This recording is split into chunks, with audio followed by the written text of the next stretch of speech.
The Denver Broncos travel to Kansas City on Sunday to face their division rival Chiefs. Denver a 4.5-point favorite on BETDAQ. 48.5 is the total in this game. These teams met just 2 weeks ago out in Denver. Broncos pulled out a 27-17 win. Both these teams had trouble last week. The Chiefs lost at home to the San Diego Chargers. Denver blew a 24-0 halftime lead and lost in overtime to the New England Patriots. So both these teams looking to get back on track here. This is obviously a huge game in the AFC West.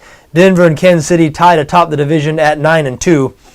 Now the Broncos have the NFL's best offense. They lead the league in yards per game and points per game. But that offense is slowing down. There's no question about it. In Denver's last 3 games, they have produced their 3 lowest point totals of the season. And Kansas City has been dominant on defense all year, right up until last week. The Chiefs allowed 41 points and nearly 500 total yards of offense to the San Diego Chargers last week. But up until that point, they ranked second in the NFL in points allowed, and they had been especially good at home. The Chiefs' first 5 home games this season, they did not allow a single opponent to score more than 17 points. So again, last week's performance, very out of character for this defense, and I do expect them to bounce back and play much better on Sunday.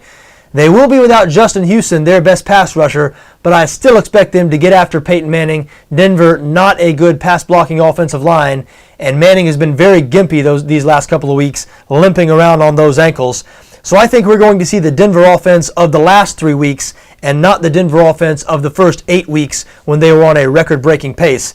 Now the Broncos are not very good defensively, 26 in the NFL in points allowed, and Kansas City is better than you would think on offense. The Chiefs certainly not flashy on offense, and they are somewhat conservative, but they're 11th in the league in points scored. They feature Jamal Charles, who's one of the NFL's best players. I think Kansas City is going to have some success in this game on both sides of the ball, and I think they're going to keep it close. Not sure the Chiefs are going to be able to win this game outright. Tough to bet on Alex Smith against Peyton Manning after all. If it comes down to Alex Smith and Peyton Manning, that's no choice at all. But the Chiefs have a much better defense playing at home here. They were humiliated at home last week. They get a chance at Denver just 2 weeks after holding the Broncos to their season-low point total. I think they're going to have success in this game. I think they're going to keep it close. I think the Chiefs are a good bet as a 4.5-point underdog. I also lean towards over 48.5 here.